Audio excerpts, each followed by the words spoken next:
വിശുദ്ധ മത്തായി എഴുതിയ സുവിശേഷം അധ്യായം 9 വാക്യങ്ങൾ 27 മുതൽ 38 വരെ. അന്ധർക്ക് കാഴ്ച നൽകുന്നു.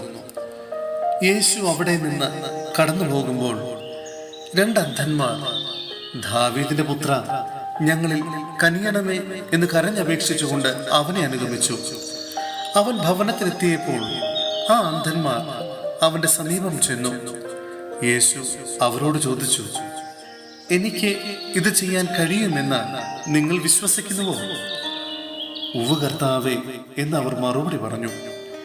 നിങ്ങളുടെ വിശ്വാസം പോലെ നിങ്ങൾക്ക് ഭവിക്കട്ടെ എന്ന് പറഞ്ഞുകൊണ്ട് അവൻ അവരുടെ കണ്ണുകളിൽ സ്പർശിച്ചു.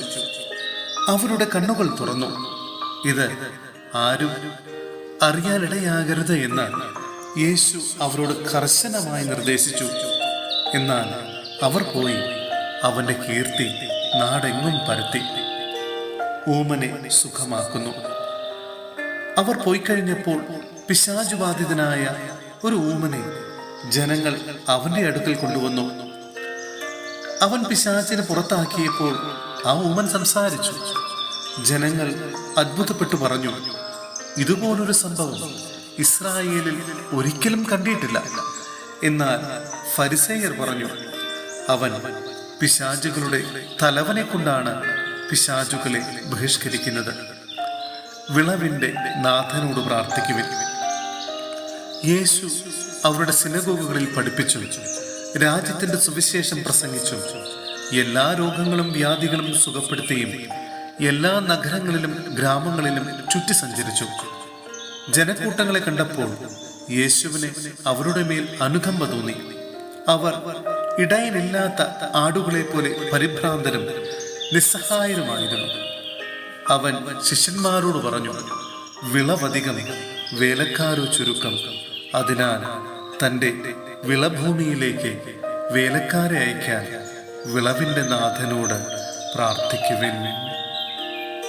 സഹോദരരെ, വിശുദ്ധ പൗലോസ്ലീഹ കൊരിന്ത്യോസിലെ സഭയ്ക്ക് എഴുതിയ 1-ാം ലേഖനം അധ്യായം 1 വാക്യങ്ങൾ 26 മുതൽ 31 വരെ. കുരിശിന്റെ ഭോഷത്വം. സഹോദരരെ, നിങ്ങൾക്ക് ലഭിച്ചിരിക്കുന്ന ദൈവബലിയെ പറ്റി തന്നെ ചിന്തിക്കുവിൻ.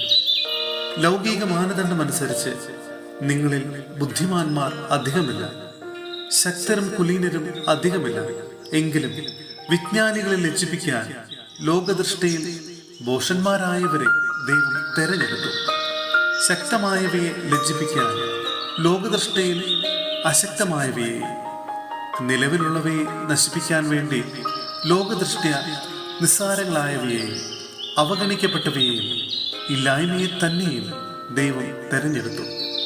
ദൈവസന്നിധിയിൽ ആരും അഹങ്കരിക്കാതിരിക്കാനാണ് അവിടുന്ന് ഇങ്ങനെ ചെയ്തത്. യേശു ക്രിസ്തുവിലുള്ള നിങ്ങളുടെ ജീവിതത്തിന്റെ ഉറവിടം അവിടുന്നാണ്. ദൈവം അവനെ നമുക്ക് ജ്ഞാനവും നീതിയും വിശുദ്ധീകരണവും പരിത്രാണവും ആക്കിയിരിക്കുന്നു. അതുകൊണ്ട് എഴുതപ്പെട്ടിരിക്കുന്നത് പോലെ അഭിമാനിക്കുന്നവൻ കർത്താവിൽ അഭിമാനിക്കട്ടെ.